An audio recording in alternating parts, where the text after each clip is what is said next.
Okay, good morning everybody, and thank you so much for inviting me to speak to you on this topic of data use for health services, performance and quality improvement.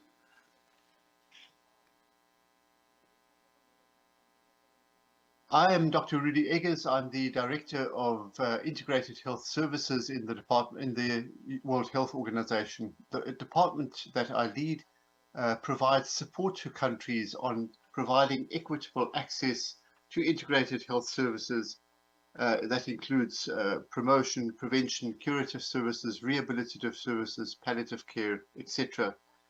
We also are there to ensure the support to countries for health services that are effective, safe, and people-centered within the primary healthcare approach.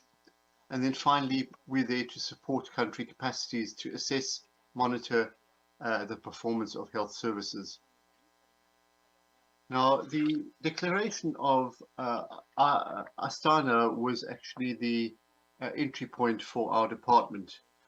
In October 2018, member states committed to the declaration of Astana and reviewed vision of strengthening primary healthcare as a foundation to achieving UHC and health-related SDGs.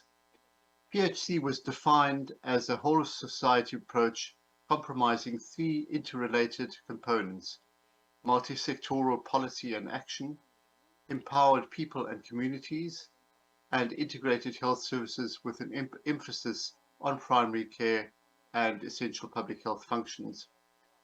By focusing on these three components, the primary healthcare approach aims to maximize the level and equitable distribution of health and well-being by focusing on people's needs and preferences as early as possible during the continuum of care and as close as feasible to people's everyday environment.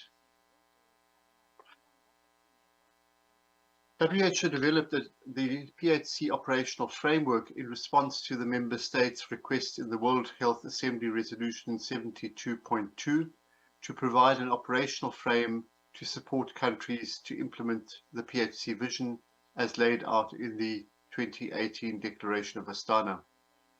The operational framework can be used by decision makers to guide national and subnational policy and planning processes to strengthen PHC for progress towards the achievement of UHC and health-related SDGs.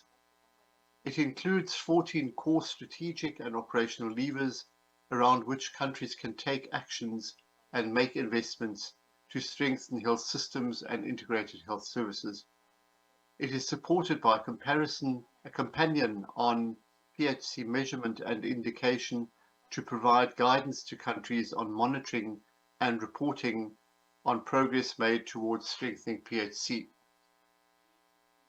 Presently, we find ourselves in a critical time amid a shift of paradigms towards integrated health services.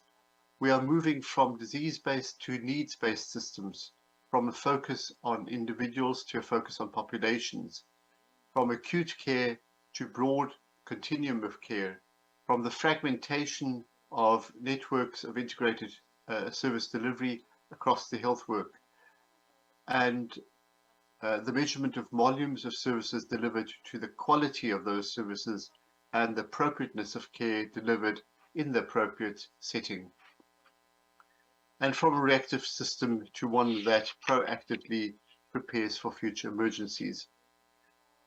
This slide shows the PHC theory of change, demonstrating how starting from a PHC approach and taking actions around those 14 operational framework levers can help to achieve the desired results of improving service access, utilization, and quality, to improve participation, health literacy, and care seeking, and the improved determinants of health, while ultimately driving towards the achievement of UHC and the SDG, health-related SDGs. To support this theory of change, countries need to be able to track how actions and investments are driving towards these results. The 14th lever of the PHC Operational Framework emphasizes this, highlighting that monitoring, evaluating, and reviewing of health progress and performance are essential to ensure that priority actions and decisions are implemented as planned against agreed objectives and targets. In this context, to support countries to take action around monitoring, evaluation, and the review of health progress and performance, WHO has recently published this primary healthcare measurement framework and indicators, following 2 years of extensive systematic review and technical processes with hundreds of experts. The main objective of the measurement framework and the menu of options are to support member states to track, monitor, and improve PHC performance within the context of their national and subnational planning and review processes, and to contribute to reporting regularly on global progress in strengthening PHC as part of progress towards achieving UHC and the health-related SDGs. The guidance consists of a conceptual framework focused on PHC-oriented health systems and the operational framework levers, as well as a menu of indicators that countries can use to drive measurement for performance improvement.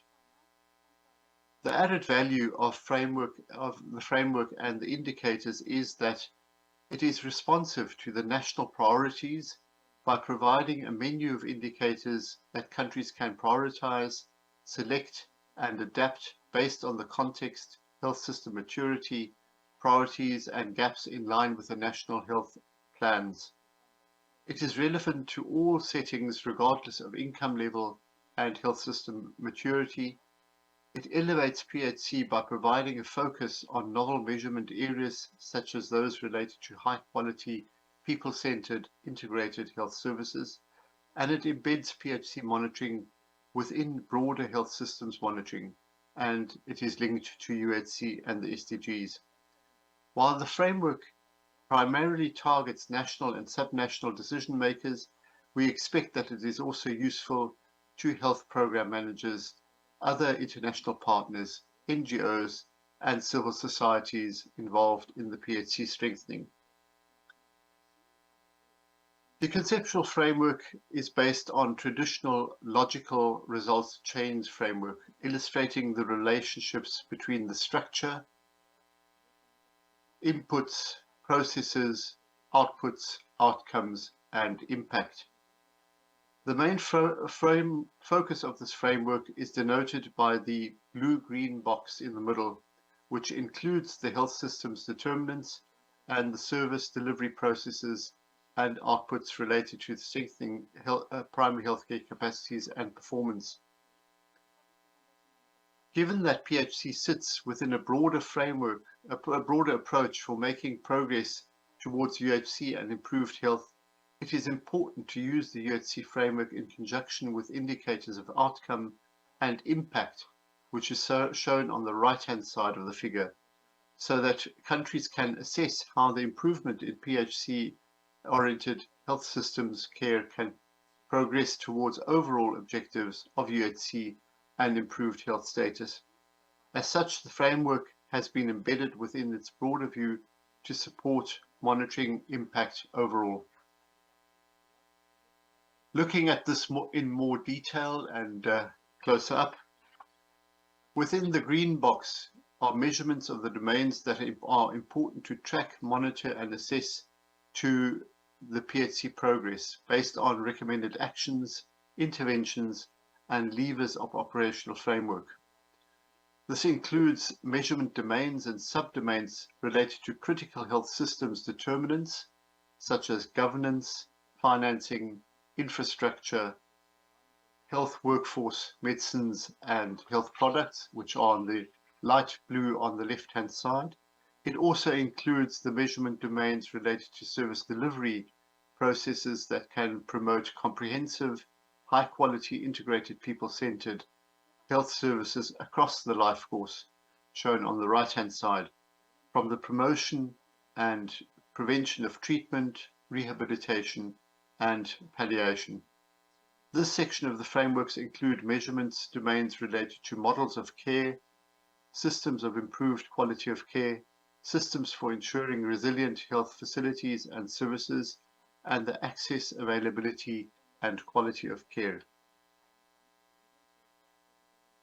Underpinning this conceptual framework is a menu of indicators, which you can see here on the sheet. It's very small to read, but the indicators are given here. These indicators give countries can prioritize, select, and adapt to the relevant to their situations, policies, and needs, and the system maturity. The menu represents a mix of qualitative and quantitative indicators that can be used at various levels, from national, subnational, facility, and community levels. There are some new indicators, particularly around the novel areas of PHC, that countries can consider and use to monitor and improve performance over time. Let's look at one or two examples here. So looking at the indicators in more detail, I've selected here the governance indicators, which are located in the structures area of that sheet I showed earlier. And you can see here some of the indicators that are promoted here under the different headings.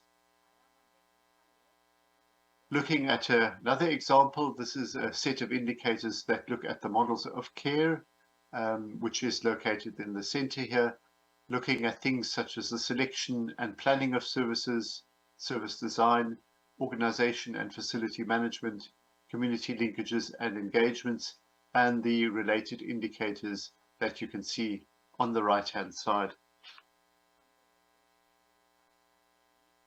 What sets this framework apart is that it brings together different methods of to measure the broader vision of PHC across the three components of PHC.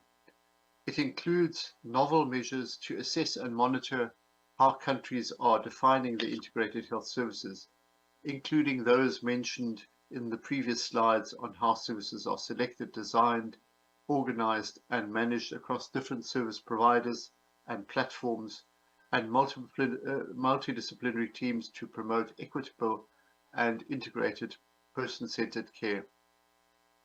It integrates indicators to assess and monitor the extent of engagement with communities in defining problems and solutions at policy level, engaging the service planning and organization at service level, and the extent to which services are responding to community and individual needs.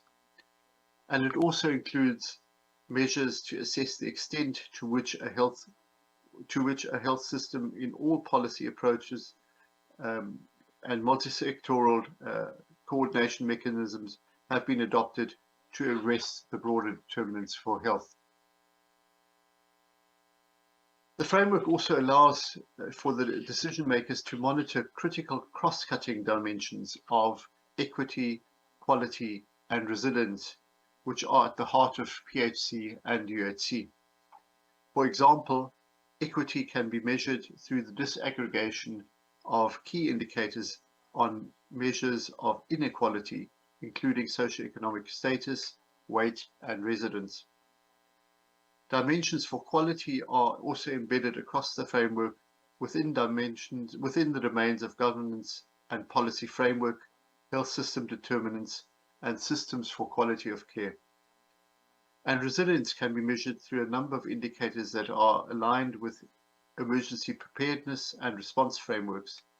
Indicators include the existence of health emergency and disaster risk management strategies, institutional capacity to meet essential public health functions, the availability of contingency funding for emergency, the existence of effective surveillance systems, and the new measures to help assess the resilience of health facilities and services. The framework includes annexes that highlight selected indicators to help monitor progress across the three dimensions of the results chain. This slide provides an example to show how decision makers can consider questions across the entire framework to monitor how policy reforms, investments, and capacities are driven towards more equitable access to high-quality, people-centered care and ultimately improve health outcomes and impact.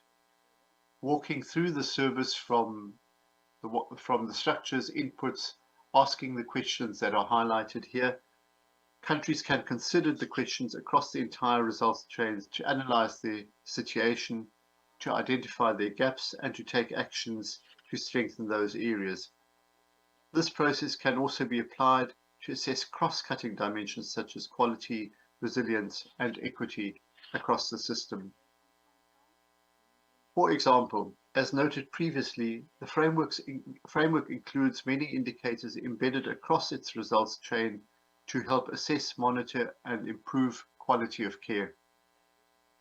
Countries can walk across the domain framework to consider important requirements for improving quality of care and then prioritize, select, and adapt indicators to collect from multiple data sources to monitor performance and guide improvement strategies over time.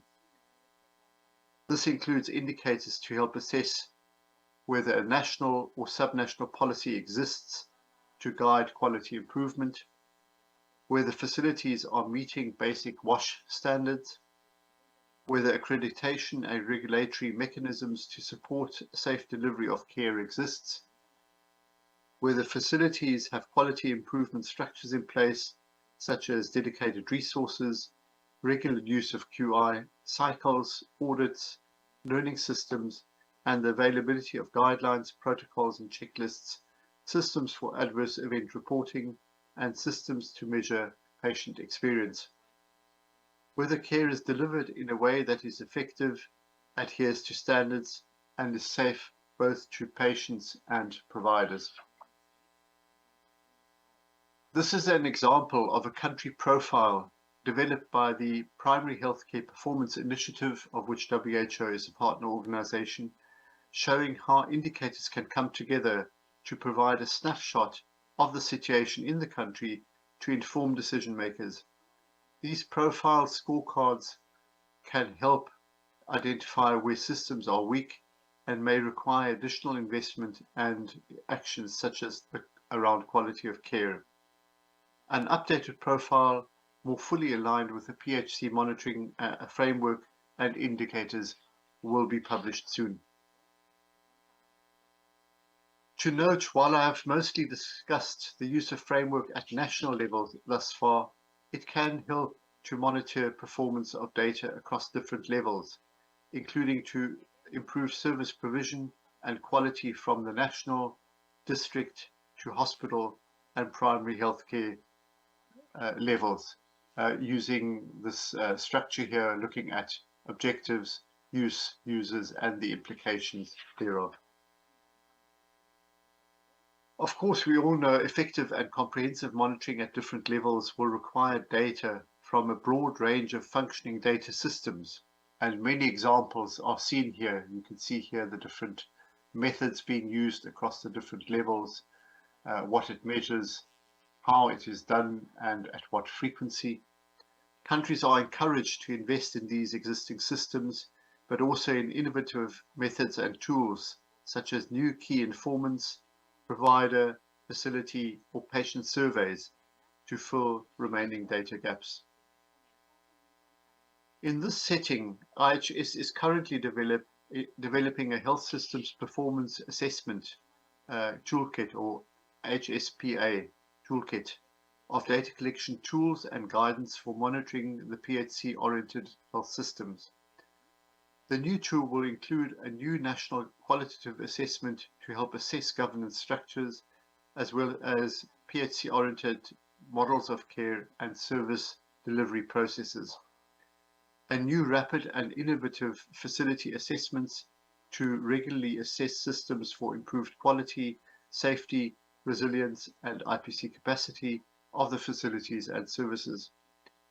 Provider and patient surveys to assess the quality of care from both supply and demand side perspectives, and community assessments on overall perceptions and trust in the health systems and barriers of care.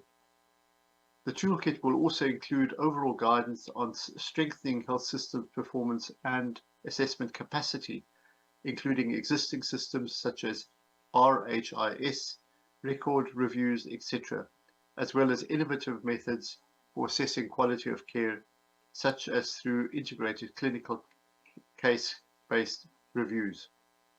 These new tools and methods can be used and integrated into existing information systems for monitoring health systems performance to ultimately inform actions, plannings, and investment for performance and quality improvement. In this context, IHS is currently developing a health system performance. The toolkit is currently under development, and the tools and methods will start to be piloted in the countries before the end of next year. I will, in this slide, describe a bit more of the details of the tools, some of the tools that are being developed. A national subnational qualitative assessment will provide the first standardized qualitative approach to assess and improve the state of integrated service delivery systems through a PHC lens, including on governance structures such as political commitment and leadership in PHC, policy and frameworks, community and multi-stakeholder engagement, adjustment to population health needs. Also, PHC-oriented health models of care and service delivery processes, including around the selection, planning, and design of services, facility organization and management, and the extent of community linkages and engagement in these processes. It is envisaged that this qualitative assessment can be completed by Ministry of Health key informants every 1 to 2 years through an online survey tool to inform national and subnational performance monitoring and evaluation. A second example, facility assessments for the use of hospitals and primary care facilities are also being designed to help countries regularly collect near to real-time data on dynamic service capacities, quality and bottlenecks that can not be captured through currently existing high-resource, infrequent, exhaustive facility surveys.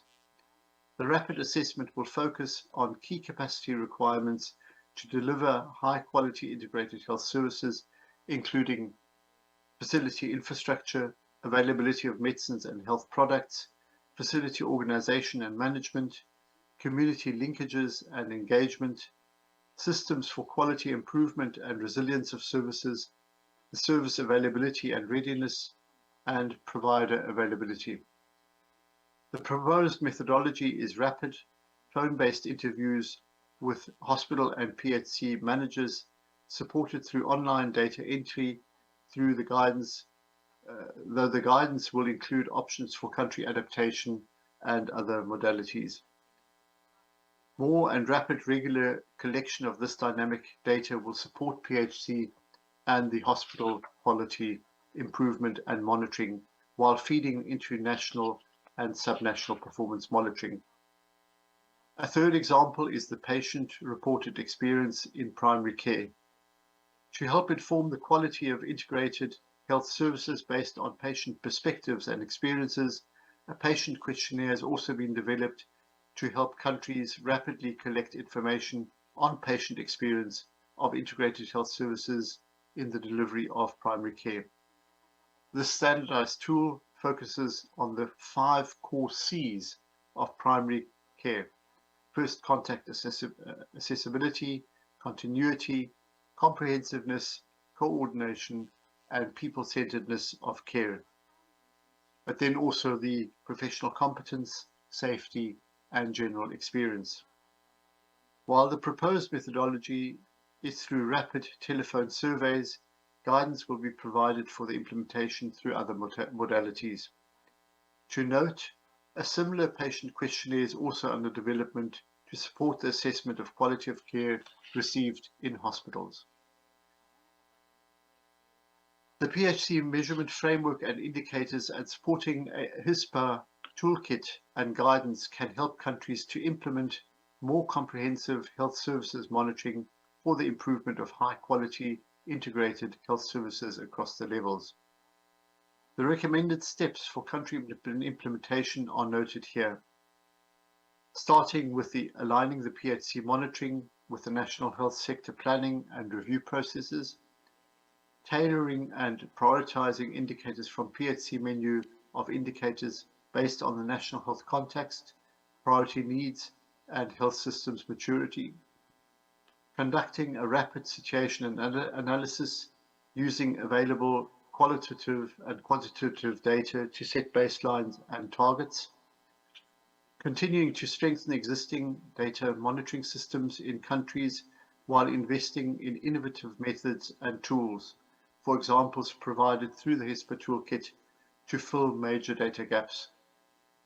To invest in country capacities in data quality, analysis, and dissemination of data via scorecards and dashboards for decision-maker use, and to conduct regularly policy dialogues and reviews of evidence-based reports on the progress towards achieving targets for PHC and UHC, and is the basis for guiding actions, interventions, and investments. It is noted also that in response to Member States' requests, WHO will be monitoring a recommended subset of indicators for regular regional and global reporting on PHC progress as a part of broader progress made towards UHC and the health-related SDGs. These 13 indicators are shown here. Many of these are already reported through ongoing global monitoring efforts. Monitoring of others can be supported through the HESPA data collection toolkit. Member States will be invited to report on these 13 indicators to contribute to the development of the first PHC global report expected in 2023. Finally, this work, of course, would not have been possible without the contributions from our many technical and financial partners, including, of course, the Republic of Korea, which have made some of this work possible. So thank you very much, and a great acknowledgement to all these contributors. With that, thank you, and back to you in the audience.